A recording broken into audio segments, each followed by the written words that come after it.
2017 marks the 150th anniversary of the publication of the first volume of Karl Marx's great work Das Kapital, and people are revisiting his thoughts to find some answers to the problems we are facing today. Marx talked about the rift when, with the first industrial revolution, we switched from burning wood to burning fossil fuels. What kind of new rift are we facing with now? I talked with Graham Murdoch, a professor of culture and economy at the Department of Social Sciences at Loughborough University in the UK, and an expert on Marxism.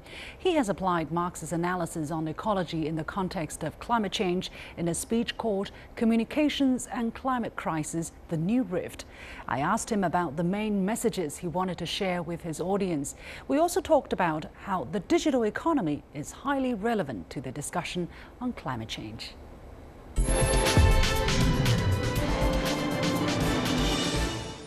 Marx lived in the 19th century, and he was particularly concerned with what was happening as so many people poured into the new cities and what was happening with agriculture. One of his insights, very important insights, was that what was happening was there was a movement from natural forms of fertilizer to chemical fertilizers. And this is what he calls the new rift. That people's relationship to the land was being broken. It was being industrialized, it was being mediated by chemicals. Instead of using firewood or water, natural forms of power, wind power, windmills, water mills, we used coal and then later oil.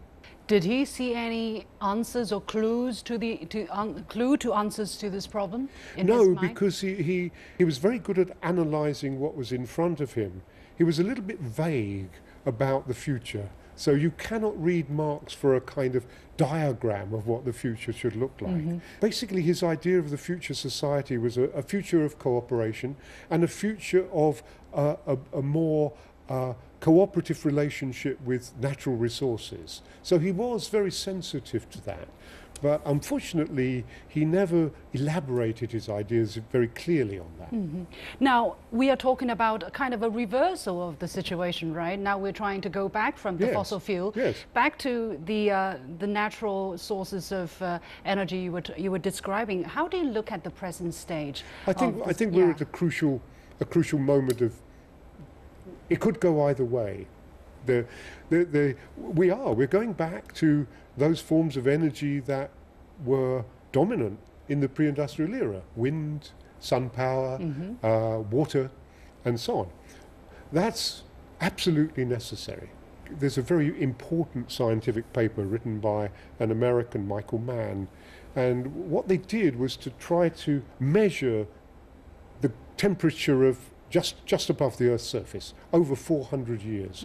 What it shows is that up until the end of the 19th century, you have a more or less flat, it's a little bit variation, then it suddenly shoots up. It's called the hockey stick because it's got that shape.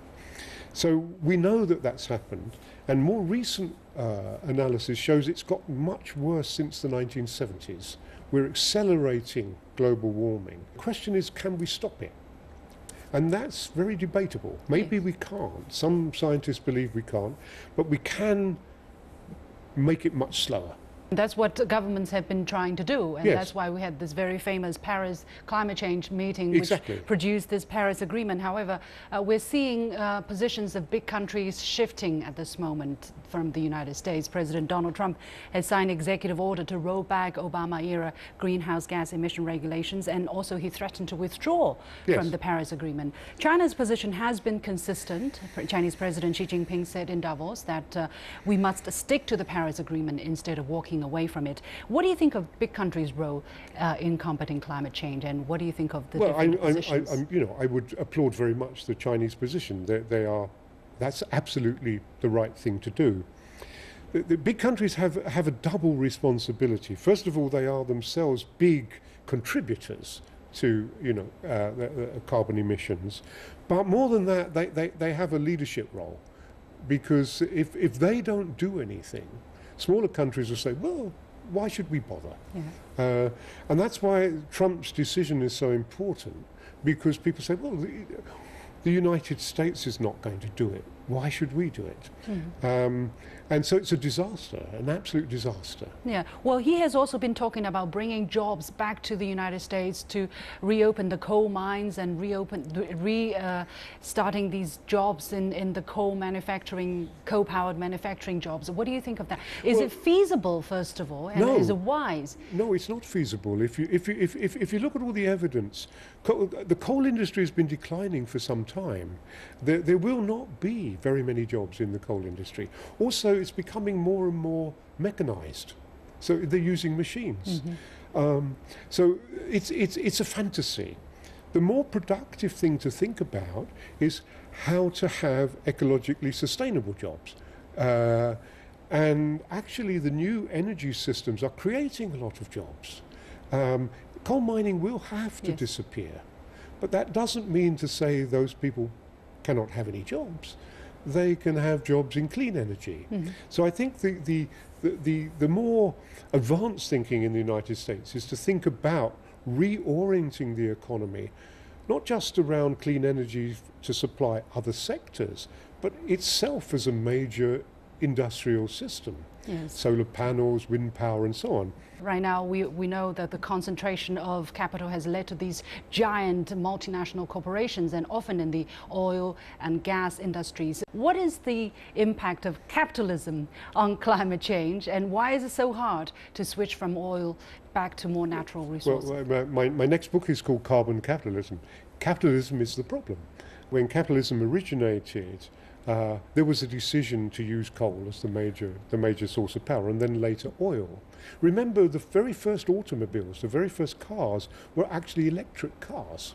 They weren't driven by the internal combustion engine. And it was because oil was discovered in California that they decided to switch to that system, because the oil companies wanted a market for their oil. So we could have had electric cars at the beginning of the 20th century. Imagine what that difference that might have made. Well, what you have are these enormously powerful companies that have been there a long time, and they have incredible political influence, particularly in the United States. And so it's very difficult to shift the politics, because certainly on the Republican side of the US political spectrum, the oil industries and the coal industries have incredible amount of power. And a lot of the representatives of a lot of the Republican representatives in Senate and Congress come from regions where those are incredibly important industries. And so they feel that they must defend them. So you have a kind of political blockage.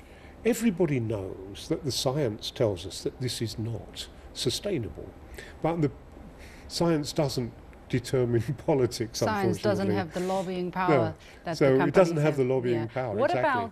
What about the digital media? We don't have the lobbying power, but we are very influential. We reach people when we are, allowed to. What is the role of digital media on climate crisis? Well, actually, highly problematic.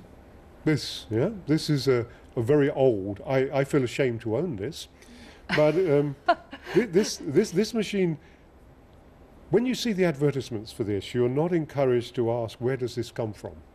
This is made up of resources that have to be mined, have to be manufactured. The machine itself has to be made in a factory. It has to be transported, probably on a container ship. And when you use it, you're using a huge amount of energy. However, the problem really is, and people replace them even before they become defunct. That's the other problem, that we've been encouraged to throw things away almost on every year. There's a new model.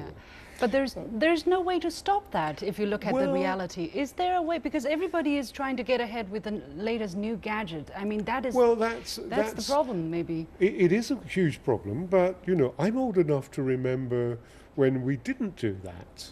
When we had a radio and it did all the things you wanted it to do, and you kept it. My family kept their radio for 20 years. Well, people do turn to listening to radio, but they listen to the radio on their digital devices. Well, this is part of an overconsumption system. Yes, it's not just this. We are consuming too much, and the resources are just not there. One statistic: if everybody in the world enjoyed the same average standard of life as the citizen of California, you would need 5 more planet Earths.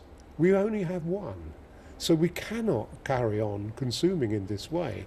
So we have a real paradox. I mean, on the one hand, we want everybody's life to improve, and that in today's world will have to be done through the digital way, more or less. And the digital economy is becoming more and more important. On the other hand, we also have this environmental problem. Where is the way out? Well, one is about how you measure a good society. At the moment, or a successful society, at the moment we measure it in terms of productivity, gross national product. But we could measure it in terms of quality of life. And if you measured it in terms of quality of life, then you have a different ranking of societies. Some poorer societies, people are much happier, they have a much better quality of life socially and personally. So that's one thing. Maybe we have to think about what we're aiming for, not just more and more productivity, but a quality of social life. The other thing is, for me, I grew up in Britain when we had a lot of state ownership of key facilities like the telephone network and so on. Mm-hmm. I think we have to go back to much stronger regulation of these facilities and much stronger public intervention. You need an internet, but who should control it and who should be accountable? I certainly don't think it should be Google and Facebook.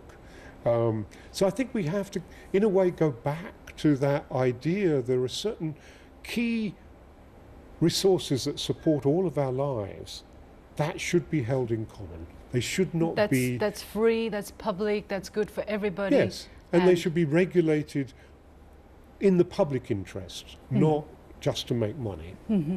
Finally, how can we build a better communication system, meaning public opinion in this regard, to help regulate the climate change? It's interesting that in recent months, scientists have begun to form themselves into an organization. They're so depressed by the bad coverage or the stupid coverage of scientific ideas, they're now going to be proactive and collaborate with journalists and so on. And as people who are primarily responsible for communication, myself in the university and you in a much bigger forum, we have a particular responsibility to make the evidence available to people, but also to explain the arguments. If we do not do it, no one will do it.